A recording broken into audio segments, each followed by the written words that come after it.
အားလုံးပဲမင်္ဂလာပါခင်ဗျာအညာသား channel ကနေပြီးတော့ကြိုဆိုလိုက်ပါတယ်ဒီကနေ့ကျွန်တော်တင်ဆက်ပေးမယ့်ဇာတ်လမ်းကတော့စာရေးသူဆရာခက်စော်ရေးသားထားတဲ့ဇာတ်လမ်းကောင်းတစ်ပုဒ်ပါဒီဇာတ်လမ်းထဲမှာဆိုရင်တော့ကိုမင်းတိုက်အမိရတဲ့လူတစ်ယောက်ကလည်းကဘာနဲ့ကိုပတ်ပြီးတော့မကောင်းမှုဒုစရိုက်တွေကိုလုပ်ခဲ့ပြီးကမှနောက်ဆုံးချိန်မှာအတိတရားရပြီးတော့ဘဝကိုအေးအေးဆေးဆေးဖြတ်တန်းသွားတဲ့အကြောင်းအရာလေးကိုရေးသားထားပါတယ်ဇာတ်လမ်းလေးမစားခင်မှာကျွန်တော်ရဲ့ channel လေးကို like and subscribe မလုပ်ရသေးဘူးဆိုရင်တော့ like and subscribe နှိပ်ခဲ့ပြီးတော့ဇာတ်လမ်းသစ်များစွာကိုမလွတ်တမ်းခံစားနားဆင်နိုင်မှုအတွက်ပရိသတ်တို့ကဘေးနာက notify bell လေးကိုနှိပ်သွားကြဖို့အကြံပြုရင်းနဲ့ဇာတ်လမ်းလေးကိုစတင်လိုက်ပါပြီခင်ဗျာအတက်မြင့်တိုက်များပြားလာတဲ့ရန်ကုန်မြို့လေကောင်ကိုလမ်းလျှောက်သွားကြပြီဆိုပါစို့တိုက်ခန်းများရဲ့အရှိတိုးလို့တွဲလောင်းကြနေတဲ့ကျိုးစာများတွေ့ရပါလိမ့်မယ်ဘယ်ကျိုးကလည်းဘယ်အခန်းနဲ့ဆိုတော့ကိုရုတ်တရက်ကြည့်လျင်တော့မသိနိုင်ပါဘူးရှုပ်ထွေးလှတဲ့ဆက်သွယ်မှုများနဲ့အဲဒီကျိုးစာများတွေကတစားကလည်းကိုမင်းတိုက်ဖြစ်ပါတယ်ကျွန်တော်ငယ်တွေကမိဘတွေနဲ့အတူတူမနေရအောင်အဖိုးဘွားတွေစီကံတင်ကြတဲ့အတော်အပြူကြီးတွေနဲ့ကြီးလာရတာကိုမင်းတိုက်ကို1968ဧပြီလ18ရက်နေ့မှာရန်ကုန်မြို့အလံပြဖျားလမ်းမှာရှိတဲ့အာဇာနည်တာဖကန်မှာမွေးဖွားခဲ့ပါတယ်ဖခင်ဖြစ်သူကတော့မွန်လူမျိုးမိခင်ဖြစ်သူကရခိုင်လူမျိုးညီကောင်မောင်နှမအရင်အခြားလည်းမရှိမိခင်ကပညာတတ်မျိုးရိုးကျောင်းဆရာမဖခင်ကတော့ရှစ်တန်းမအောင်တဲ့အပြင်တောက်တက်စားတတ်ပါတယ်ပညာကိုဂုံတိတ်ခါအဖြစ်ထားရိတ်မိခင်ဘက်မှဖခင်နဲ့လုံးဝသဘောမတူဘဲနဲ့ပြစ်ထားခဲ့ပါတယ်ဒါပေမဲ့ကိုမင်းတိုက်ကိုမွေးဖွားပြီးတနည်းနဲ့တလအတွင်းမှာတော့မိခင်ဖြစ်သူကဘိုးရီဘွားရီထံမှလာရောက်အနံခဲ့ပါတယ်အယေသမားဖခင်ကလေးတစ်ဖက်နဲ့ရုံးကန်ရမယ့်ကျောင်းဆရာမမိခင်တို့နဲ့နေလျင်တော့ကလေးအတွက်အစင်မပြေဖြစ်မှာကိုပူပန်တာကြောင့်ဖြစ်ပါတယ်အဲဒီလိုနဲ့တနှစ်လာတာကိုမင်းတိုက်ကလည်းအဖိုးဖွားမိသားစုနေထိုင်ရာဖာဇာဘာလာတိုက်တန်းများစီကိုရောက်ရှိပါတော့တယ်ကျွန်တော်ကအဖိုးအဖေအဖွားအမေလိုပဲတည်ထားတော့လူမှန်တည်တတ်စားကလေးကကျွန်တော်အမေကိုကျွန်တော်အမလိုပဲချင်းခဲ့တယ်အမေဆုံးတဲ့အထိကျွန်တော်သူ့ကိုအမေလိုတစ်ခါမှမခေါ်ခဲ့ရအောင်အမေရဲ့နာမည်ကဒေါ်ခင်ခင်မောဆိုတော့တအိမ်လုံးကခေါ်တယ်လို့မော်လို့ပဲခေါ်ခဲ့တယ်အဖိုးဘွားဆုံးပြီးတဲ့နောက်ကိုမင်းတိုက်ကလည်းကြီးတော်ဖြစ်သူကျောင်းဆရာမအပြူကြီးနှစ်ယောက်နဲ့အတူတူဖာဇာပလာမှာကြီးပြင်းခဲ့ပါတယ်ကြီးတော်ကြီးနှစ်ယောက်လုံးကလည်းဝင်နှမ်းမလို့ချိုးချိုးတက်တက်နေခဲ့ရပါတယ်ပစိုးပြေးလျင်တော့ကိုယ်တိုင်ချုပ်ဝေရပါတယ်ဖနက်ပြက်လျင်လည်းကျင်းနဲ့တွဲစီးရပါတယ်အဲ့တော့ပြင်ကြီးတော်နှစ်ယောက်ကလည်းစီကံလေးကြီးပါတယ်ကျွန်တော်ရင်ဘတ်ထဲမှာအမွှန်းချက်ဆုံးကဝက်ချမ်းပြကိစ္စပဲကျွန်တော်အပြေကပြန်လာလို့အိမ်ဝမှာဖက်နှက်ကိုဘယ်တစ်ဖက်ညာတစ်ဖက်ချွတ်ထားခဲ့လေထားဒုတိယကျင်းကြီးတော်ကတထွားလောက်ရှိတဲ့ဝက်ချမ်းပြားလေးယူလာပြီးတော့တိုင်းတော်တာဖက်နှက်တစ်ဖက်ကစီဟီမဟုတ်ဘဲနဲ့တထွားလောက်ကွာနေပြီဆိုရင်ကျွန်တော်ညစာငတ်ပြီဖက်နှက်ကိုစီမချွတ်ရင်ကျွန်တော်အတွက်ထားရိတ်ညစာကိုကြောင်ရင်ထဲကိုတော့ခတ်ပြစ်တာပဲအဲ့ဒီလိုနဲ့ညစာငတ်ပေါင်းလေးမနေဘူးမနက်ဆောင်မှလည်းအဲ့ဒီလိုပါပဲကိုမင်းတိုက်ကလည်းမနက်မိုးလင်းလာလျင်တော့အိမ်မှာရှိတဲ့တောက်ရည်အိုးကိုရေးပြရပါတယ်တောက်ရည်အိုးကိုရေးမပြေထားလျင်သူတို့ဝယ်ထားတဲ့မနက်စာကိုကြီးတော့ကြီးကလည်းကြောင်အိမ်ထဲမှာတော့ခတ်ပြီးတော့တိတ်ထားတတ်ပါတယ်ကိုမင်းတိုက်ကလည်းခေါင်းမာပါတယ်မနက်စာစားပြီးမှအလုပ်လုပ်နိုင်မယ်အဲ့လိုနဲ့မနက်စာငတ်ခဲ့ပေါင်းလေးများရပါတယ်တကယ်တော့ကြီးတော်ကြီးတွေကကျွန်တော်ကိုအလုပ်လုပ်မှရှင်းသန်နိုင်မယ်ဆိုရဲ KM တိတ်ကိုရိုက်သွင်းပေးနေတာဗျ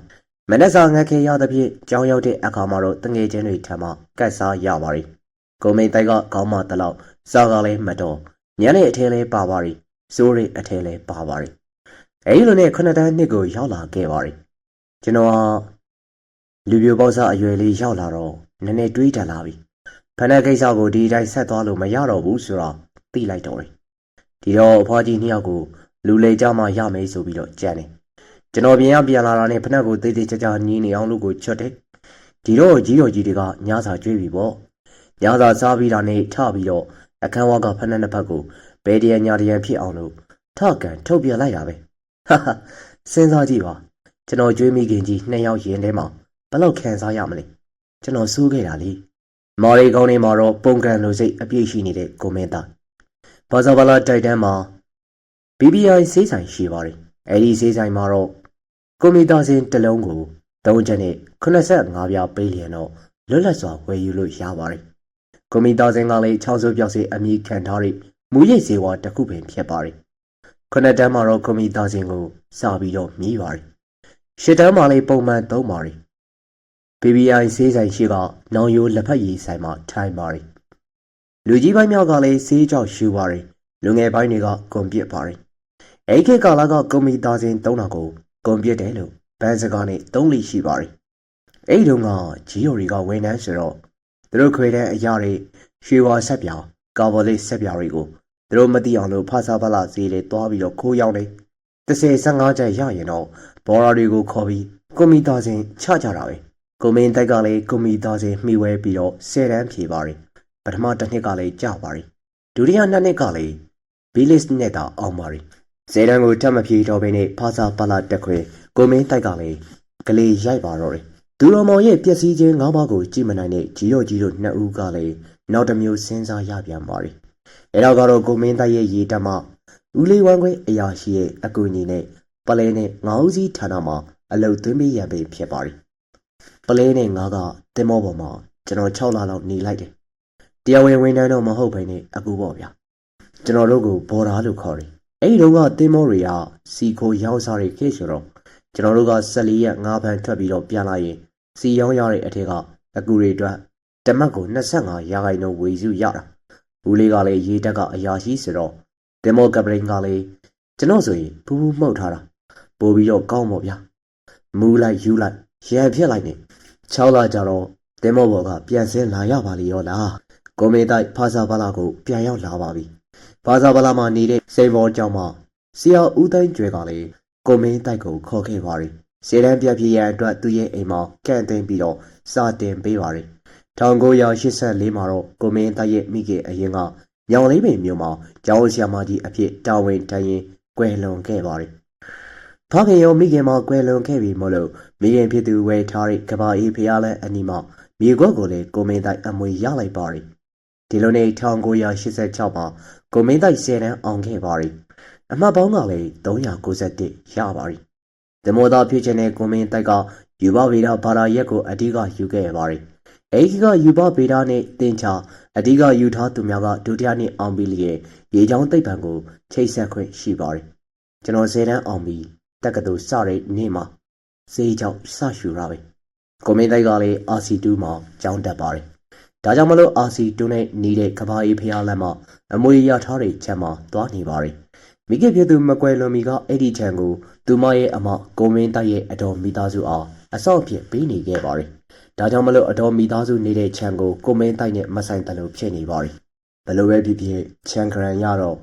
ကြီးတော်ကြီးတွေကလည်းကင်ထားတာကျွန်တော်ကိုလည်းမပေးရဘူးလေ။အဲ့ဒီမှာကျွန်တော်ကလည်းချံထဲမှာတက်တက်အဆောင်လေးတစ်ခုမှနေရတယ်။ကျွန်တော်တော့ရင်ရောဝမ်းခွဲညီကိုတွေကပ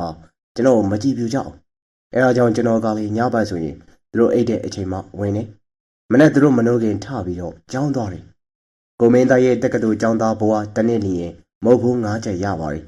ကျောင်းရောက်ရင်တော့ဆေးကြောက်ကလည်းကျောင်းဝမှာရှိနေပါတယ်ဆေးကြောက်ဝယ်ပြီးတော့ဆေးဘောလိတ်ထဲကိုရိုက်ထည့်ပြီးတော့တောက်ပါတယ်ကျောင်းကပြန်လာရင်တော့ဆေးကြောက်ထပ်ပြီးတော့ဝယ်သွားပါတယ်အော်စီတူမကဘာကြီးဖျားလန်းကိုပြန်ရလက်မှာတင်မောပင်များရှိနေပါတယ်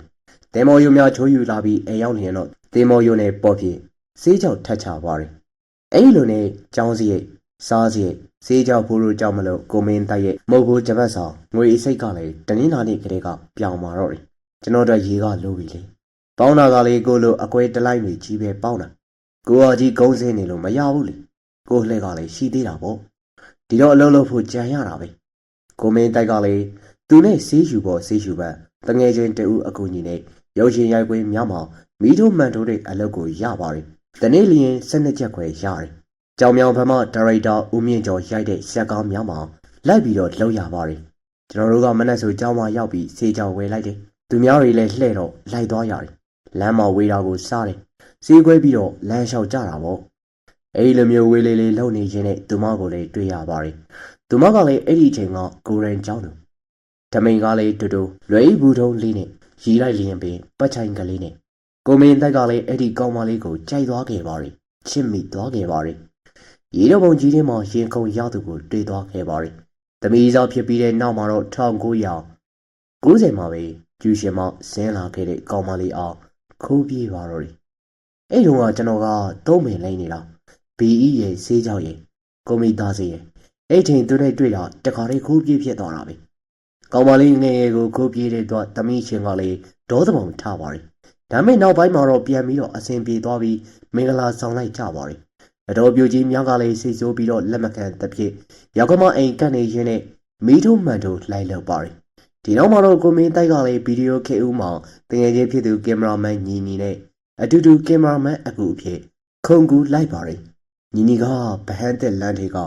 ကမွန်ကားရီကြီးတည်တံ့ထုတ်တဲ့ချမ်းဗီဒီယိုထုတ်လို့ရင်းနဲ့အဝင်ထွက်ရှိကျွန်တော်ကလေးသူနဲ့လိုက်သွားရင်းနဲ့အဲဒီကပိုင်ရှင်ဒါရိုက်တာမင်းကိုသားနဲ့ရင်းနှီးသွားတော့တယ်သူကကျွန်တော်ကိုသူ့စီမှာလာနေဖို့ခေါ်တယ်ဒီလိုနဲ့ကျွန်တော်ကအဲ့ဒီမှာနေရင်ချမ်းဗီဒီယိုရဲ့ကင်မရာမန်ဖြစ်လာတယ်ကျောင်းကလေးစက်မတက်ဖြစ်တော့နောက်ပိုင်းမှာတော့ကိုမင်းတိုက်ကလေးတီးဖြတ်တဲ့အလုပ်ကိုစိတ်ဝင်စားလာခဲ့ပါတယ်တီးဖြတ်ခြင်းကိုတက်မြောက်ပြီးတဲ့နောက်မှာတော့ချမ်းဗီဒီယိုထုတ်လို့ရင်းမှာတီးဖြတ်ဖြစ်လောက်ကင်ပြန်ပါတယ်ဈေးကြောက်ချလျင်တညလုံးအလုပ်လုပ်ဖြစ်ပါတယ်တရက်မှာတော့ရန်ကုန်မြို့ထဲမှာကျောင်းကဘာဗီဒီယိုထုတ်လို့ရင်းမှာတီးဖြတ်ခြင်းအလုပ်တစ်ခုကိုလုပ်နေစင်မှာပဲလေးဘိန်းကားတစ်စီးကထိုးရလာခဲ့ပါတယ်လေးဘိန်းကားပေါ်မှာမင်းသားဇော်ဝမ်းနဲ့တူတဲ့လူတအူးကဆင်းလာပါတယ်ကိုမင်းတိုက်တော့ဒီမှာရှိသလားလို့မေးပါတယ်အဲ့ဒီကပဲစပြီးတော့ကိုမင်းတိုက်ရဲ့ဘဝကိုရှော့ရမှလှုပ်လာမယ်ကြိုးတစဖြစ်လာခဲ့ပါတော့တယ်ကျွန်တော်ကသူ့ကိုရုပ်ရှင် producer ထင်ထားတာသူကမတ်ချိုယောက်ျားပါလို့မိတ်ဆက်တယ်မတ်ချိုဆိုတော့ကျွန်တော်ခဏတန်းတုန်းကတင်ချာကျူရှင်ပြခဲ့တဲ့အမကြီးအခုကျွန်တော်နာမည်မေးလာတဲ့သူကကိုဒီစားတယ်မတ်ချိုရဲ့ယောက်ျားဒီဘဲကဂျပန်ထိုင်းမလီမှာအလုပ်ဆောင်လုပ်ပြီးပြီသူအခုလာတာကလည်းသူ့ရဲ့လုပ်ငန်းတစ်ခုမှကျွန်တော်ကိုအကူအညီဖြစ်ဝင်လုပ်ပေးဖို့လာပြောတာသူမိမထောက်ခံချက်နေပေါ့ကိုဒီစားကလည်းမလေးရှားမှာအလုပ်လုပ်ပြီးတဲ့နောက်မှာတော့မလေးရှားကိုမြန်မာပြည်မှာအလုပ်သမားပို့ရန်ပထမဆုံးကြံစည်နေသူဖြစ်ပါတယ်မလေးရှားကိုလူသိမ်းပြီးဟွန်ဒီငွေလွှဲတွေကိစ္စများကိုပါချုပ်ကင်ထားရန်ကြံရွယ်ထားပါတယ်ကိုဒေဇာကသူ့အားခဏလိုက်ခဲ့ပါလို့ဆိုပြီးပတ်ဆိုဒန် passport ရုံးကိုခေါ်သွားပြီးတော့ passport တန်းလောက်ပေးပါတယ်။ passport လုပ်ပြီးတဲ့အခါမှာသူ့ရဲ့အလုပ်ကိုရှင်းပြပါတယ်။အဲ့တုန်းက1990နှစ်ကုန်ပိုင်းလောက်ပေါ့။သူစုထားတဲ့လူတွေက22ယောက်ရှိပြီ။တယောက်ကိုဗမာငွေ6000နဲ့ပို့ပေးပါတယ်။ကျွန်တော်ကိုမခေါ်ခင်မှာသူကလည်း2ခေါက်ပို့ပြီးပြီ။ဒါကတော့တတိယအခေါက်။သူတယောက်တည်းမနိုင်တော့လို့ကျွန်တော်ကိုခေါ်တာ။ကျွန်တော်ကလည်းနိုင်ငံခြားသွားအလုပ်လုပ်ရမှာဆိုတော့ပြောတာပေါ့ဗျာ။ကိုမင်းတိုက်ကလည်းကိုတီစားရဲ့လက်ထောက်ဖြစ်လာပါတယ်။အဲဒီချိန်ကမလေးရှားကိုဝင်တဲ့လမ်းကြောင်းကရန်ကုန်မှဘန်ကောက်ကိုအရင်ခေါ်သွားရပါတယ်။ဒီနောက်မှာတော့ဘန်ကောက်မှတစ်စစ်ရက်ထားနေဟတ်ချိုင်းကိုဆက်သွားရပါတယ်။ဟတ်ချိုင်းမှထိုင်းဟိုတယ်မှာတညသိပ်ပြီးတော့မနက်မိုးလေးဘန်ကားများနဲ့ကွာလာလမ်ပူထိကိုတရားဝင်တိုက်ရိုက်သွင်းပါတယ်။ကွာလာလမ်ပူကိုရောက်ရင်တော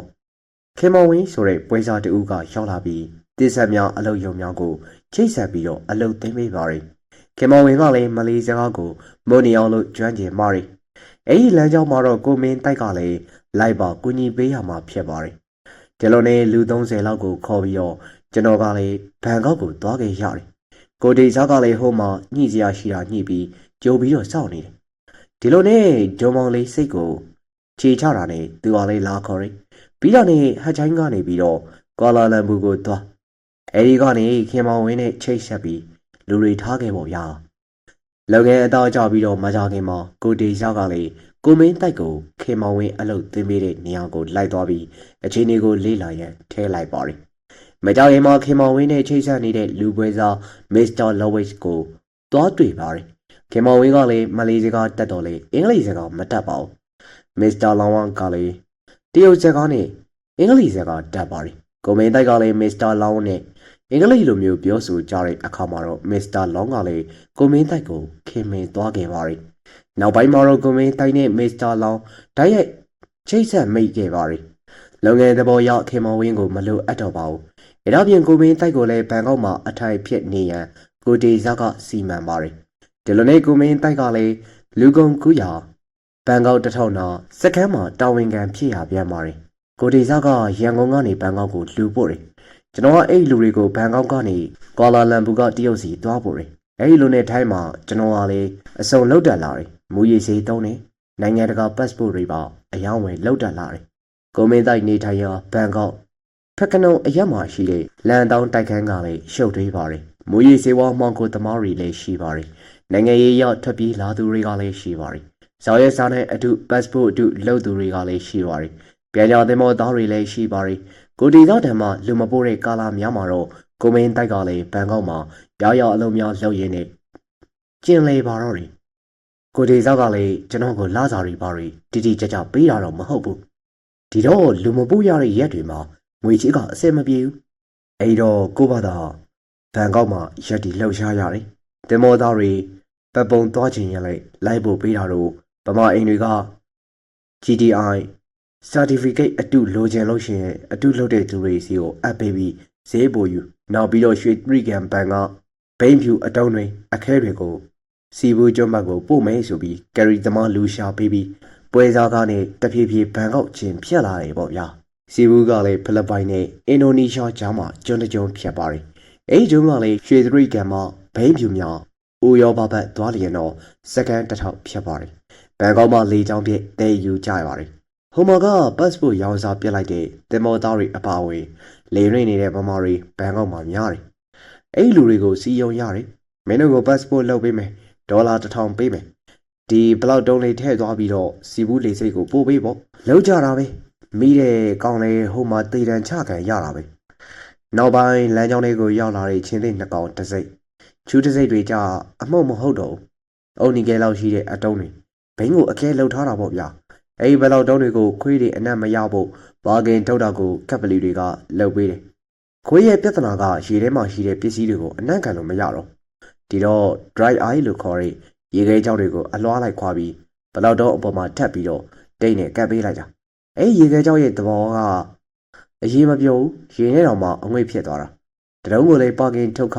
အမေရိကန်ဒေါ်လာ900နောက်ပိုင်းအဲ့ဒါကိုကျွန်တော်ကလည်းတီးသွားတော့တဲမဲလူရှာရလာရင်တော့ပါကင်ကိုကိုယ့်ဘာသာကိုအိမ်မှာပဲအိမ်နေတိုင်းထုတ်ခိုင်းတော့တယ်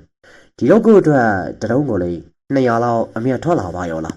1993ခုနှစ်ကိုတေးစားနဲ့ဆက်ဆက်ရေးမှာတော့အဖို့ချေလေးများရှိလာခဲ့ပါတယ်လူလေကြတာတွေရှိလာပါတယ်ကိုတေးစားနဲ့ဇလန်ပြက်ပြီးတဲ့နောက်မှာကိုမင်းတိုက်ကလည်းဘန်ကောက်နဲ့ကွာလာလမ်ပူမှာဂူဂျီတန်းကြီးနဲ့ကျန်လည်ခဲ့ပါတယ်မလေးရှားကဘော်ဒါတွေကသူ့အတွက်မလေးရှားတို့ဖန်စီတိုင်းရှာပေးထားပါတယ်ညာလုံးမောက်ကေတာတီးပြီးတော့တောက်ကြစားကြပါတယ်တကားတရံမလေးမှာ3-4လခန့်နေပါတယ်အဲဒီလိုမျိုးနေထိုင်ရင်းနဲ့ဘူးသီးတောင်မော်တော်ဘမလူမောင်ကိုလှုပ်တဲ့ဘင်္ဂလီကိုင်းနဲ့ရင်းနှီးသွားခဲ့ပါတော့တယ်ထိုင်းရောက်လာတဲ့ဘင်္ဂလားတွေကိုမလေးဘက်ခေါ်ပြီးအလုပ်သွင်းပေးရင်းနဲ့မော်တော်ပေါက်ဘင်္ဂလီအာဖရိကဆိုတဲ့ကောင်တွေနဲ့ရင်းနှီးသွားတော့တယ်ဘင်္ဂလားဒေ့ရှ်တွေကိုလူမောင်ကိုလှုပ်တာအာဖရိကဗမာပြည်ပေါက်ဗမာစကားတက်တယ်အာဖရိကကလည်းအရက်ပဲတောက်တတ်သေးတာကျွန်တော်နဲ့တွေ့တော့ဆေးကြောင်ရောဖန်စီတိုင်းမှာချတတ်သွားတော့တယ်ဒီတော့ဒီကောင်ကလည်းကျွန်တော်ကိုလုံးဝဆရာတင်တယ်အာဖရိကဘင်္ဂလီဖြစ်တော်လေသူရဲ့နာမည်တိုင်းအာဖရိကမှာကပလီတယောက်ကဲ့သို့ထွားကြိုင်ပါတယ်အသက်ငယ်တော့လေလူကောင်ကတောင်းတောင်းနဲ့မရေးတရေပါတယ်မော်တော်ဇာတိဖြစ်ပြီးအောက်လမ်းမှာမလေးရှားကိုခိုးဝင်လာသူဖြစ်ပါတယ်ဦးမင်းတိုင်းမလေးရှားကိုရောက်တိုင်းအာဖရိကတို့မိသားစုကလည်းညစာဖိတ်ထွေးတက်ပါတယ်အာဖရိကတို့မလေးရှားရောက်ဘင်္ဂလီခိုင်ရဲ့အချိတ်ဆက်မှာဘန်ကောက်မြို့လေစားတိုက်ကြီးအနေတစ်ဝိုက်မှာတော့ကြီးစိုးပြီးတော့အုပ်စု3စုဖြစ်လာခဲ့ပါတယ်အဲ့ချိန်ကဘန်ကောက်စားတိုက်ကြီးတစ်ဝိုက်ကလည်းမာဖီးယားနေမြေဖြစ်ပါတယ်ဘင်္ဂလားအုပ်စုအီရန်အုပ်စုနဲ့ပါကစ္စတန်အုပ်စု3စုကလည်းကြီးစိုးထားပါတယ်သူတို့ကလည်းမူရိတ်စေဝါလူမောင်ခိုဇော်ရဲစားတဲ့အတူစားရိတ်မောင်ခိုဈေးကွက်ကိုအုပ်စီးထားပါတယ်မလေးရှားမှာရှိတဲ့အာဖရိကတို့အုပ်စုကလည်းထိုင်းမှာအုပ်စုများနဲ့ဆက်သွယ်မိကြပါတယ်ရွှေတရိကန်မှာစင်ကာပူကိုဘိန်းဖြူဘလောက်ကျော်များစတင်ပြီးတော့ပို့တဲ့ဈေးကွက်ခေဦးမှာတော့သူတို့နှစ်ဖွဲ့ကလည်းချိတ်ဆက်မိကြပါတယ်ခွန်စာစီကထွက်တဲ့ဘိန်းဖြူဘလောက်တုံးလေးတွေကဓာတ်ရုပ်ဗေဒနီးနဲ့ဖိထားတဲ့လက်တော်ဝါသတာချစ်ချစ်ကလေးတွေအဲအရာတွေကိုထပ်ပြီးတော့ဖြတ်လိုက်ရင်စာရေးစပွဲလောက်ဖြစ်သွားရောဗျအဲအရာတွေမလေးရှားကိုရောက်လာရင်တော့ဒီကောင်တွေကပဲပေါက်ကရတွေရှောက်ထည့်ပြီးတော့ဘလောက်တုံးတရုံးဆိုရင်4တုံးလောက်ကိုပြန်ပွားတာအာဖရိကတို့အုပ်စုကလည်းအဲ့ဒီဘလောက်တုံးတွေကိုထိုင်းတီကိုဆင်းယူတယ်အဲ့ဒီတုန်းကစင်ကာပူကမလေးရှားကနေပြီးတော့ရေဝယ်နေရတယ်မလေးကနေပြီးတော့စင်ကာပူကိုရေလွတ်တဲ့ပိုက်လုံးကြီးတွေရှိတယ်လူတယောက်ဝင်ပြီးတော့ကောင်းကောင်းသွားလို့ရတယ်အဲ့ဒီပိုက်လုံးကြီးတွေရေလွတ်တဲ့အချိန်ကိုဂိုင်တဲ့သူကလည်းမလေးကဟိန်နူကလားတယောက်ပေါ့အာဖရိကတို့အုပ်စုကလည်းသူနဲ့အပေးယူလောက်ကြတယ်တနေ့နှစ်ကြိမ်ရေလွတ်ကြတော့ဂျားတွေကအချိန်မှပစ္စည်းတွေကိုပို့လိုက်ပိုက်လိုင်းကတစ်စစ်တဲတယ်အောက်ဆီဂျင်ဘူးတွေကြောပေါ်အိတ်တွေနဲ့လေးဘက်ထောက်သွားပြီးတော့စင်ကာပူဘက်ကိုပို့တာဘဘကပိုက်လိုက်အဆောင်ကိုလည်းချိတ်ဆက်ထားပြီးသားဒီကောင်တွေကလည်းအဲ့ဒီလမ်းကြောင်းနဲ့အရန်ကိုချမ်းသာလာတော့တယ် ကိုမင်းတိုက်ကလည်းအဲ့ဒီဒူးစရိုက်သမားများနဲ့အပေါင်းအသင်းဖြစ်တဲ့အတွက်တချို့ကိစ္စများတွေကိုထဲထဲဝင်ဝင်သိလာခဲ့ပါတယ်။တရားမှာတော့အာဖရိကကနေထိုင်တဲ့အိမ်ကိုမလေးရှား CID အဖွဲ့တချို့ကဝင်ပြီးတော့ဖမ်းပါတော့တယ်။အကျဉ်းပြရဲများဖြစ်တဲ့ပြင်အာဖရိကအားဖမ်းဆီးခြင်းမပြုဘဲနဲ့သူရဲ့မိသားစုပိုင်းငွေကြေးများနဲ့လက်ဝဲလက်စားများကိုသာချင်းချောက်ပြီးသိမ်းယူသွားခဲ့ပါတယ်။လူတို့တသိနေထိုင်မှလျက်သူတို့ရဲ့အကြောင်းကိုရဲများသိသွားတဲ့အတွက်အာဖရိကမှာအံ့အားသင့်နေရပါတယ်။ဒီချိန်မှာပဲကိုမင်းတိုက်တို့ကလည်းမလေးရှားကိုရောက်ရှိနေပြီးအင်ဒိုနီးရှားများအားတရားမဝင်ခိုးသွင်းပေးနေချိန်ဖြစ်ပါတယ်။အဲဒီကိစ္စနဲ့ပတ်သက်ပြီးတော့ရန်ကုန်လူပွဲစားအုပ်စုတွေမှာတင်ထွန်းဆိုတဲ့သူကပြိုင်ဘက်ကိုမင်းတိုက်ကိုအမြင့်မကြည့်ပါဘူး။ဒါကြောင့်မလို့အာဖရိကအဖမ်းခံရတဲ့ကိစ္စမှာကိုမင်းတိုက်နဲ့ရဲများပူးပေါင်းကြံစည်ခြင်းဖြစ်နိုင်ကြောင်းဂုံးတိုက်လိုက်ပါတယ်။အာဖရိကကလည်းမလေးရှားရဲများလာဝကများနဲ့အဝင်ထွက်ရှိပြီးပေါင်းသိနေသူများကလည်းသူရဲ့အကြောင်းသိအပေါင်းအသင်းများထဲမှာကိုမင်းတိုက်တာရှိတာကိုလည်းတွေးမိသွားပုံရပါတယ်။ကိုမင်းတိုက်ကတော့ကွာလာလမ်ပူမှာရှိတဲ့တငယ်ချင်းဖြစ်သူထွန်းထွန်းကျော်ရဲ့အိမ်မှာတဲကိုနေချိန်ဖြစ်ပါတယ်။ဒီချိန်မှာပဲအာဖရိကမှာကိုမင်းတိုက်အားညဘက်ဘီယာတိုက်ရှင်တယ်လို့ဖုံးဆက်လာခဲ့ပါတယ်။သူကကွာလာလမ်ပူတဲက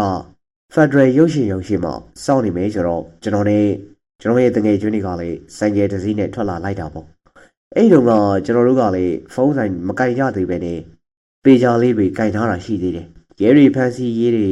စတဲ့အချိန်တွေကိုသတင်းပေးခဲ့တဲ့သတင်းပေးကောင်လေးအောင်ဆိုတာကတော့မြို့ထဲမှာကျွန်တော်တို့ရှိတယ်။လူနဲ့ဆက်သွယ်ရအောင်လို့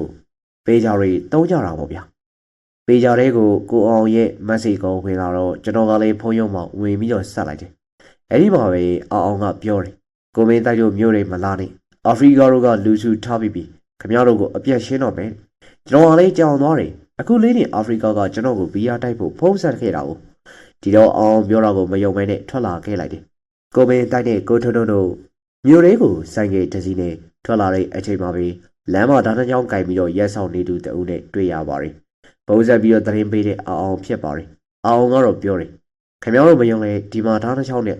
စောင်းသောအပြန်ကြဘာမှမဖြစ်ဘူးဆိုပြီးမှလမ်းမှာလှုပ်ပစ်ခဲ့ပေါ့။သူကလည်းအတင်းထိုးပေးနေတော့ကျွန်တော်တို့ကလည်းဓာတ်ဆိုင်ကယ်ရဲ့ဖေးထားရင်ကုန်တွေကိုထည့်လာခဲ့လိုက်တယ်။ညနေ6 နာရီမှာတော့ကွာလာလမ်ပူဖက်ဒရယ်ရုပ်ရှင်ရုံရှိကိုရောက်သွားပါတော့တယ်။ဆိုင်ကယ်ရက်လိုက်တာနဲ့ဒုံများကင်ထားတဲ့အာဖရိကတို့အုပ်စုကြီးကသူတို့နှစ်ယောက်တန်းပြေးလာတာကိုတွေ့လိုက်ရပါတယ်။အာဖရိကရဲ့အဖေကြီးကိုယ်တိုင်တဲသားတော်ကြီးနဲ့ပြေးလာတာ။အာဖရိကကတော့အနောက်မှာရပ်ပြီးကျွန်တော်တို့ကိုဆဲနေတာကိုတွေ့လိုက်ရတယ်။ဒီချိန်မှာပဲဆိုင်ကယ်ဖေးနိုင်ကုန်အာ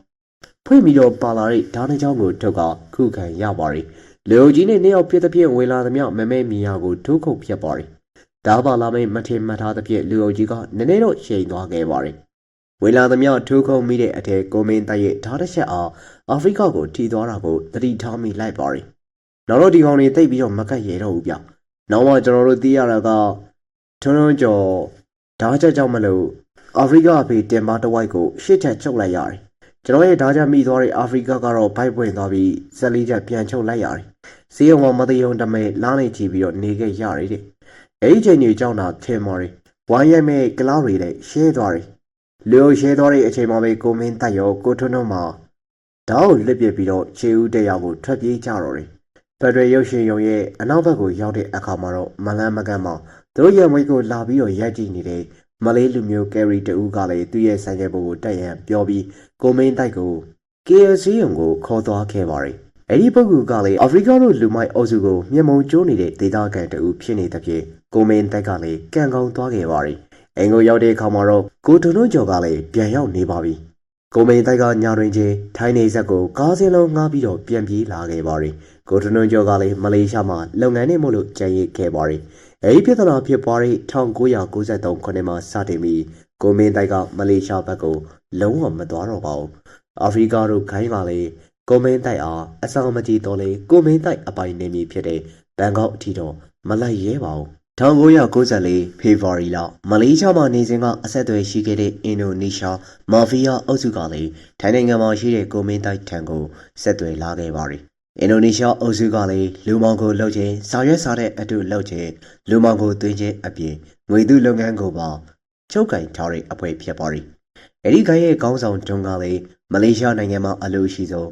းဒုစရိုက်သမားနံပါတ်17စရင်ဝင်မစ္စတာမတ်ဖြစ်ပါတယ်။ကိုမင်းတိုက်ကလည်းမလေးရှားမှာလှုပ်ရှားခဲ့စဉ်ကအဲ့ဒီအဖွဲ့သားများနဲ့ပတ်သက်ပြီးမစ္စတာမတ်နဲ့ရင်းနှီးခဲ့ပါတယ် မစ္စတာမန်ကျွန်တော်ကိုဆက်သွယ်လာတယ်သူတို့ကမလေးရှားငွေ90တန်အတူတွေလှုပ်ချင်တာတဲ့လုံခြုံရေးစနစ်တွေပါရီလည်းမပါလေတော်တော်လေးပုံစံတူရင်အလုပ်ဖြစ်ပြီလို့လည်းပြောတယ်အဲဒီတော့ကမလေးရှားဘဏ်မှာပုံနှိပ်ဆက်ကောင်းကောင်းကရှားတယ်ဘဏ်ကောင်းမှာကလည်းဒေါ်လာတော်မှချနေပြီဒီတော့သူကလည်းကျွန်တော်ကိုတရွက်ဘလောက်နှုံနဲ့ဖြစ်နိုင်မလဲညှိကြမယ်ပေါ့အဲဒီကိစ္စညှိနိုင်ဖို့ထိုင်းမလေးနေဆက်ကစွန်ငိုင်းကလုံးမြို့မှာတွေ့ဖို့လောက်ကြတယ်ကွန်မင်းတိုင်းနဲ့လောဘောကိုင်ဘက်ဖြစ်သူညီလက်တို့ထိုင်းမြန်မာနေဆက်ကိုထွက်ခွာလာကြပါတယ်စွန်ငိုင်းကလုံးမြို့ကလည်းမလေးရှားနဲ့ကလုတ်ချောင်းတစ်ခုသာချားရိတ်မြို့ကလေးတစ်ခုဖြစ်ပါတယ်ဘင်္ဂလားနဲ့ရခိုင်ပြည်နယ်ဘက်မှခိုးဝင်လာတဲ့ဘင်္ဂလီတို့ကြီးစိုးထားတဲ့မြို့လေးဖြစ်ပါတယ်ညနေ6နာရီခန့်မှာတော့စွန်ငိုင်းကလုံးမြို့ကိုရောက်ရှိခဲ့ပြီးတော့မစ္စတာမန်တို့နဲ့အဆက်အသွယ်ဖြစ်တဲ့ထိုင်းလာဝကအရာရှိနဲ့ဆက်သွယ်ရပါတယ်မစ္စတာမန်တို့ကလည်းကွာလာလမ်ပူမှာဆင်းလာရမှာဖြစ်ပြီးတော့နောက်တနေ့မှရောက်မှာဖြစ်ပါတယ်လာဝကအရာရှိကလည်းသူ့ရဲ့ဂျူတီချိန်မပြီးသေးတာကြောင့်မလို့ထွက်လာလို့မရသေးကြောင်းကိုမင်းတိုက်တို့အတွက်အဲ့ဒီမျိုးမှအကောင်းဆုံးဟိုတယ်မှာတဲရန်စီစဉ်ပေးထားကြောင်းပြောပြခဲ့ပါတယ်ခရီးပန်းလာတာကြောင့်မလို့ဟိုတယ်လျှောက်တာနဲ့ပါလာတဲ့ကွန်ပျူတာစင်ကိုချပြီးတော့နှစ်ယောက်စလုံးအိပ်ပျော်သွားကြပါတယ်ညတနာရီခန့်မှာတော့ကိုမင်းတိုက်တို့နှစ်ယောက်ကပြန်လို့လာခဲ့ပါတယ်ဘိုက်ဆာလာတဲ့ပြင်တစ်ခုခုဝယ်စားရန်ဟိုတယ်အောက်ထက်ကိုဆင်းလာခဲ့ပါတယ်ဟိုတယ်အောက်ထက်မှာပါတီပွဲတစ်ခုအကြီးကျယ်ကျင်းပနေပါတယ်အများစုကလည်းဘင်္ဂလီကလားများဖြစ်နေကြပါတယ်ထိုင်းပြည်တစားများရောရဲများကပါကောက်ခုံနေကြပါတယ်ကိုမင်းတိုက်တို့နှစ်ယောက်သားဟိုတယ်ရှိကိုထွက်လာကြပါတယ်သူတို့လောကသားများရဲ့ထုံးစံအရနှစ်ယောက်အတူတူလာတော့လေဘယ်တော့မှအတူတူလမ်းတွဲပြီးတော့မလျှောက်ကြပါဘူးတယောက်နဲ့တယောက်ခက်ခွာလျှောက်ကြရပါတယ်ဒီလိုမှသာအရေးချောင်းဆိုရင်တော့နှစ်ဦးစလုံးမထိပဲနဲ့တယောက်ကကူညီဖို့အသင့်ဖြစ်နေမှာဖြစ်ပါတယ်ဟိုတယ်အပြင်မှာရှိတဲ့ 7-Eleven ဆိုင်ကိုသွားရမှာတော့ကိုမင်းတိုက်ကလည်းအရှိမရှောက်ပါတယ်ကိုကြီးလက်ကလည်းခိုက်လန်းလန်းမှပါလာခဲ့ပါတယ်အဲ့ချိန်မှာပဲယမဟာအမျိုးသားဆိုင်ကယ်တစ်စီးကလည်းကိုမင်းတိုက်ရဲ့အရှိကိုဝူးကနေလာရပါတယ်ဆိုင်ကယ်မောင်းသူကလည်းဆိုင်ကယ်အုပ်ထုပ်ကိုမှန်ချကစောင်းထားခဲ့ပါတယ်အဲ့ဒီသူကဆိုင်ကယ်အုပ်ထုပ်ကိုချက်ပြီးကိုမင်းတိုက်အောင်နှုတ်ဆက်လိုက်ပါတယ်အဖိုင်ဆလန်မှာလွန်ခဲ့တဲ့2နှစ်ကကွာလန်ပူမှာကိုမင်းတိုက်ဓာတ်ရိတ်ထိုးခဲ့တဲ့အာဖရိကကိုမင်းတိုက်ကလည်းလမ်းဖြတ်ပြီးတော့နောက်ကိုစုံလိုက်ပါတယ်အဖိုင်နဲ့ကျွန်တော်ပြီးခဲ့တဲ့အချိန်ကဖြစ်ခဲ့တဲ့အကြောင်းတွေကိုကျွန်တော်တို့အလားရဲ့အရှင်မှာသွားပြီးတော့တက်တည်ခံရအောင်နဲ့ဒီကောင်ကပြောတာဟာဒီကောင်ပြောတာဟာကျွန်တော်တကယ်ကြောက်သွားတယ်လိမ်မပြောသေးတော်မှာထွက်ကြခြင်းတယ်ဒီနေရာနေပြီးတော့ထိုင်းနေပေမဲ့သူတို့လူမျိုးအများစုနေတဲ့နေမြေလေး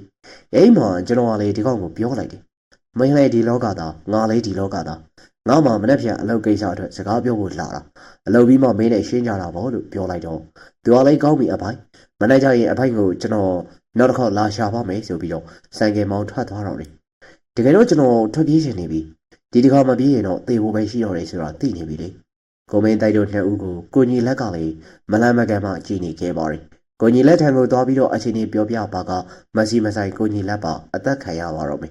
အချိန်ကြီးကလည်းကြောင်ပိတ်မိနေပြီဖြစ်တဲ့ဖြစ်ကိုမင်းတိုက်ကလည်းခြေဦးတဲ့ရာကိုရှောက်ပါတော့တယ်ဓမ္မတိုင်ခန့်လမ်းလျှောက်လိုက်ပြီးတဲ့အချိန်မှာတော့ကားတစ်စီးကထိုးရလာပြီးလူ15ယောက်ခန့်ဆင်းလာခဲ့ပါတယ်သူတို့ရဲ့လက်ထဲမှာတန်လန်တီကိုစီနဲ့ကိုမင်းတိုက်ကိုဝိုင်းထိုးသွားကြပါတယ်သွားတွေကလည်းကျွတ်ထွက်သွားတယ်ကိုကြားနေရပါတယ်မြင်းတော်နဲ့လက်သီးချက်တွေကလည်းဘယ်နေရာမှာနာလို့နာမှန်းမသိကိုမေတိုက်ကလည်းတွေးလူလူဖြစ်နေခြင်းနောက်ကလည်းကားတစ်စီးကစိုက်လာပြီးကားဘော်ကအာဖရိကလည်းဆင်းလာခဲ့ပါတယ်ကျော်ရိုးကြောင်ကြီးများနဲ့သူ့ရဲ့ဘိုက်ကိုလှမ်းပြပြီးကိုမင်းတိုက်ကိုဆဲပါတယ်ဒီနောက်မှာတော့နောက်စီးကိုတစုံတစ်ခုနဲ့ရလိုက်တဲ့ဖြင့်ကိုမင်းတိုက်ကလည်းလမ်းမပေါ်ကိုပြစ်လဲကျသွားပါတယ်အဲ့ချိန်မှာကျွန်တော်ချချလဲနေပြီဒါပေမဲ့အနီးနောက်မှာကိုညီလက်ရှိနေတာကိုတော့တတိရတယ်ဒါနဲ့ကိုညီလက်ကျွန်တော်ကိုကဲပါအောင်ဆိုပြီးတော့လှမ်းအောင်လိုက်တော့ကိုညီလက်ကလည်းမနေနိုင်တော့ဘူးနဲ့တူပါတယ်ပြေးဝင်လာတယ်အဲ့ဒီမှာပဲကိုညီလက်ကိုလည်းဝိုင်းကျွေးကြတာပဲကျွန်တော်ကတော့နံရိုးတွေကိုဖြတ်ကန်မျက်နှာတွေကိုဖြတ်ကန်ကျွန်တော်ရဲ့ပါးစပ်ထဲကသွားတွေအကုန်ကျွတ်ထွက်သွားတွေအထိပဲအခုထိသွားတွေတထားရတာပဲကြည့်တော့ကိုမင်းတိုက်တို့ဟာဝိုင်းပြီးတော့လုံနေကြစဉ်စံကေ3စီးလာရက်တာကိုလည်းမြင်ရပါတယ်တောင်ပိုင်းထိုင်းဘာသာစကားနဲ့ပြောကြပြီးတဲ့နောက်မှာတော့ဝိုင်းရိုက်နေသူများကလည်းကားပေါ်ကိုတက်ခါပြန်သွားကြပါတယ်စံကေသမား3ယောက်ကလည်းကိုမင်းတိုက်ကိုဈေးရုံကိုခေါ်သွားကြပါတယ်အဲ့ဒီစံကေသမား3ယောက်ဟာအခုပြဿနာစားဖြစ်ကြတဲ့နေမြေမှာဩဇာရှိတဲ့စံကေသမားလူမိုက်တွေဒါမှမဟုတ်ထိုင်းထောင်လန်းကြီးတွေဖြစ်နိုင်ပါတယ်ဟိုလူတွေကလည်းသူတို့ကိုကြောက်ပုံရတယ်သူတို့ကပဲကျွန်တော်ကိုဈေးရုံကိုလိုက်ဖို့ပေးခဲ့တာပါအဲ့ဒီသူများကလည်းသူ့ကိုဈေးရုံမှာထားခဲ့ပြီးပြန်သွားကြပါတယ်ဇရာဝင်များကလည်းကိုမင်းတိုက်ရဲ့တရားများကိုသွေးတိတ်အောင်လို့လှုပ်ပေးပါတယ် ဒီချိန်မှာပဲကိုကြီးလက်ကရောက်လာခဲ့ပါတယ်။ဖျောက်မင်းတိုင်းငါချက်သားဟန်ချင်းကြီးတော့ပါသွားပြီကွာ။လူကတော့ဘာမှမဖြစ်ဘူး။အေးစေးကိုကြီးလက်ကလည်းထိုင်းစကားကျွမ်းကျင်ပါတယ်။ဒါကြောင့်မလို့ဆေးရုံမှာကွန်ဖောင်တာကိုအဖြစ်အပျက်ကိုလိန်လေရှင်းပြပါတယ်။သူရဲ့ညီလေးမလေးရှားမှာထောင်ချပြီးတော့ထိုင်းနေဇက်မှာပြန်လွတ်မယ်ဆိုတဲ့ဖြင့်လာရှာရင်းနဲ့ဘင်္ဂလားအုပ်စုကဝိုင်းလူချင်းဖြစ်ကြောင်းပြောပြလိုက်ပါတယ်။ဒီကကွန်ဖောင်တာကလည်းဂိူနာတက်ပြီးသူရဲ့အိမ်မှာလိုက်ပြီးတော့အိပ်ပြီးတက်တာမှပြန်ရန်ပြောပါတော့တယ်။ဒါပေမဲ့နောက်ကျခဲ့ပါပြီ။ဆေးရုံတော်မှာအာဖရိကတို့ကလည်းအုပ်စုလိုက်ဝိုင်းထားခဲ့ပြီးဖြစ်ပါတယ်။ခဏနေတော့အာဖရိကကဆေးရုံတွေကိုဝင်လာတယ်ဗျ။ကျွန်တော်ကမှန်ကန်တဲ့ကနေပြီးတော့လှမ်းမြင်နေရတယ်။အိမ်မှာကိုကြီးလက်ကလည်းထွက်သွားပြီးအာဖရိကနဲ့စကားသွားပြောတယ်။အာဖရိကကလည်းကိုကြီးလက်ကိုသူ့မှားသွားပါတယ်။ရော်ကြီးလည်းပေးပါမယ်လို့ပြောတယ်ဗျ။တကယ်တော့အာဖရိကကမလေးရှားထိ10သိန်းစုပေါက်လို့သူ့ရဲ့အမျိုးတွေသူတို့အဖွဲ့တွေရှိတဲ့ဒီထိုင်းဘက်မှာပါတီပေးနေတာ။တိုင်းဆိုင်ချင်းတော့သူပါတီပေးတဲ့နေရာကကျွန်တော်တို့တဲတဲ့ဟိုတယ်အောက်ဖြစ်နေတယ်။အဲ့မှာကျွန်တော်တို့ဆင်းလာတော့ဒီကောင်ကကျွန်တော်တို့ကိုတွေးသွားတာကိုကံကောင်းရင်တော့သူတို့အဖွဲ့တွေကပါလာတဲ့ပါတီတွေကထွက်လိုက်လာကြတာဆိုတော့ဒုံသားသားနဲ့မပါပဲအဲ့ကြောင့်တာလန်သီးတွေပဲပါလာလို့တာပဲဒီလိုမဟုတ်ရင်တော့အဲ့နေရာမှာတွေကျွန်တော်တေးတယ်အာဖရိကကလည်းဘလုံးမပင်စိုးစေးကမှုကိုမင်းတိုက်ကလည်းကိုတေးလူအဖြစ်တတ်မှတ်ထားပြီးဖြစ်နေပါတယ်အာဖရိကကလည်းစီးရုံဘုတ်ကိုရောက်နေတဲ့ကိုမင်းတိုက်ကိုအချိုလာတတ်နေကြလဲဖြစ်နိုင်ပါတယ်သူတို့လောကထုံးစံရကိုကွေနေကိုရောက်နေတဲ့သူကိုဒီလိုချင်းမျိုးမှာအသက်ရှင်လျက်ပြန်လို့ပေးခြင်းကလည်းအနေအကြီးကြောင့်အာဖရိကကလည်းယူဆထားမှာတော့သေချာနေပါတယ်ဒီချိန်မှာပဲအခန်းဝမှာစောင့်နေတဲ့ကိုကြီးလက်ထံကိုအသက်35နှစ်ဝန်းကျင်ထိုင်းလူမျိုးတယောက်ကလည်းရောက်လာခဲ့ပါတယ်အသားပြူပြူပိမိန်တေးသေးနှကမ်းမွေးဆဆကျင်းဝမ်းဆန်တဲ့အဲ့ဒီသူကလည်းကိုကြီးလက်ကိုထိုင်းဘာသာနဲ့စကားပြောနေပါတယ်မကြခင်မှာကိုကြီးလက်ကဝင်လာပြီးတော့အကျိုးချောင်းကိုပြောပြပါတယ်အဲ့ဘက်ကဘယ်ရလဲတော့မသိဘူးသူကကိုကြီးလက်ကိုပြောတယ်တဲ့မင်းတို့မှတလန်းမင်းရှိတော့တယ်မင်းတို့ငါနဲ့လိုက်ခဲ့မလားမလိုက်ခဲ့ရင်တော့မင်းတို့ကိုဒီဘင်္ဂလားအုပ်စုကအတီးတက်တော့မှာငါမင်းတို့ကိုဒီထဲကနေပြီးတော့လုံခြုံတဲ့နေရာအထိကိုခေါ်သွားပြီးမယ်ငွေတစ်ပြောင်းမှပေးကြမလုပ်ဘူးတဲ့အဲ့တော့နဲ့ကိုကြီးလက်ကလည်းငါရဲ့တကယ်ချင်းနဲ့တိုင်ပင်အောင်မယ်ဆိုပြီးကျွန်တော်လာပြောတာပေါ့အာဖရိကတို့အုပ်စုကလည်းကိုမင်းတိုက်အောင်မြေသည်အနေနဲ့များအသက်ရှင်လျက်ဘေးထွက်တော့မှမဟုတ်တော့ပါဘူးဇေယုံကွန်ပေါင်တာကလည်းတကယ်တမ်းအားကိုးလောက်စရာမရှိအခမ်းမသိလျင်တော့အဲ့ဒီသူပါဒုက္ခများသွားနိုင်ပါတယ်နောက်ဆုံးမှာတော့အဲ့ဒီလူစိမ်းကိုယုံကြည်လိုက်ရန်သာရှိပါတော့တယ်ဒါကြောင့်မလို့ကိုမင်းတိုက်နဲ့ကိုကြီးလက်တို့ကလည်းဇေယုံအဝင်ဝါကိုထွက်လာခဲ့ကြပါတယ်လူစိမ်းကလည်းဇေယုံပေါ်တီကိုအောက်မှာပဲကားတစ်စီးနဲ့စောင့်နေခဲ့ပါတယ်ဒူဇန်နာကတော့အဲ့ဒီအချိန်မှာဇေယုံတွင်မှနေရာယူထားကြတဲ့အာဖရိကရဲ့လူများတယောက်မှမရှိတော့ခြင်းပဲဖြစ်ပါတယ်ကားပေါ်မှာလူစိမ်းနဲ့အသက်60ဝန်းကျင်လူကြီးတဦးကလည်းထိုင်နေခဲ့ပါတယ်ကိုမင်းတိုက်တို့နှစ်ယောက်ကလည်းကားရဲ့နောက်ခန်းမှာဝင်ထိုင်လိုက်ကြပါတယ်သူတို့ချင်းထိုင်းတောင်ပိုင်းစကားနဲ့ပြောနေကြသဖြင့်ကိုမင်းတိုက်ရောကိုကြီးလက်ပါနားမလည်ကြပါဘူးမိုင်နယ်စက္ကန့်မောင်းပြီးတဲ့အခါမှာတော့လမ်းမေးတက်စီဆိုင်အဟောင်းတစ်ခုစီကိုချိုးဝင်သွားကြပါတယ်အဲ့ဒီချိန်မှာကျွန်တော်ရဲ့တရားတွေကအတော့ကိုနားနေပြီသူကလည်းကားကိုအဲ့ဒီချိုးဝင်သွားတော့ကိုကြီးလက်ကလည်းကျွန်တော်ကိုမျက်စာပြက်လိုက်တယ်အသက်နေဖို့ပေါ့သူတို့ကလည်းကျွန်တော်တို့ကိုကားပေါ်ကဆင်းဖို့ထိုင်းလို့ပြောတယ်ပြီးတော့ခဏကကျွန်တော်တို့စီးလာတဲ့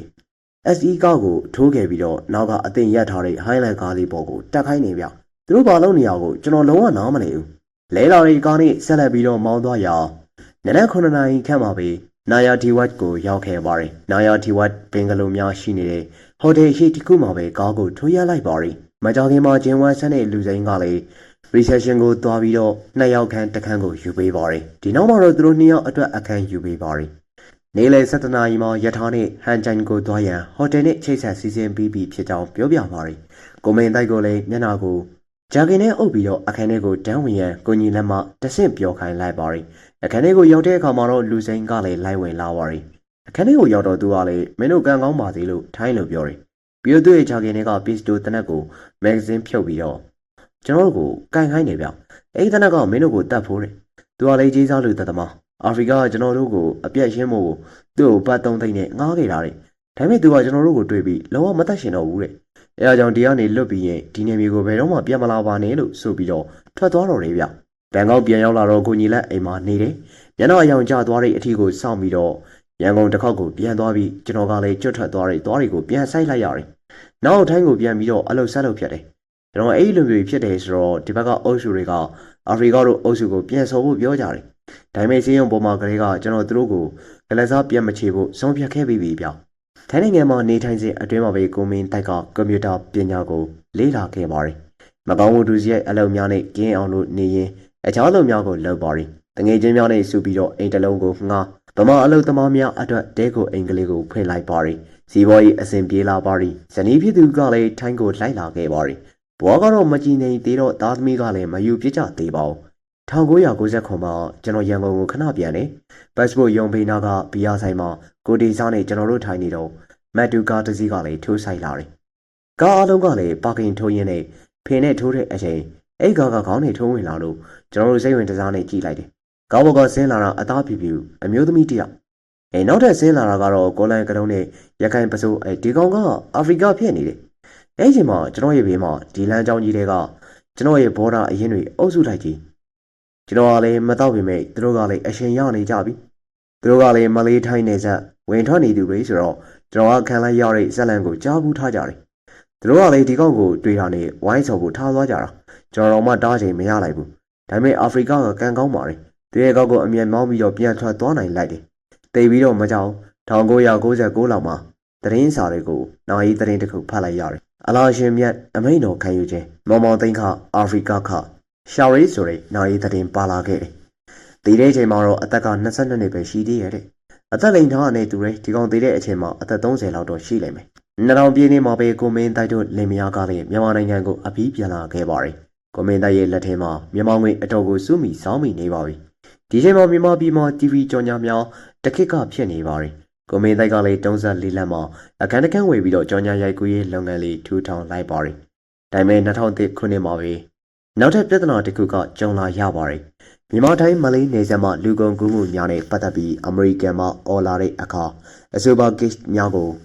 ပြည်ထရေးမှမကင်တော့ဘဲနဲ့စစ်ထောင်လှမ်းရေးကိုလွှဲပေးလိုက်ပါတယ်ရခိုင်ကတိုင်းနိုင်ငံများမှာနာမည်ပေါက်ရှိသူများကိုထောက်လှမ်းရေးခုနှစ်ကလေးလိုက်လံပြီးတော့ဖမ်းပါတော့တယ်6မိုင်ခွဲရှိ passport အတူပွဲစားကိုဖမ်းပါတယ်အဲ့ဒီသူကလည်းဘန်ကောက်စာရွက်စာတဲ့အတူလောကမှာတိတ်သီးဖြစ်ပါတယ်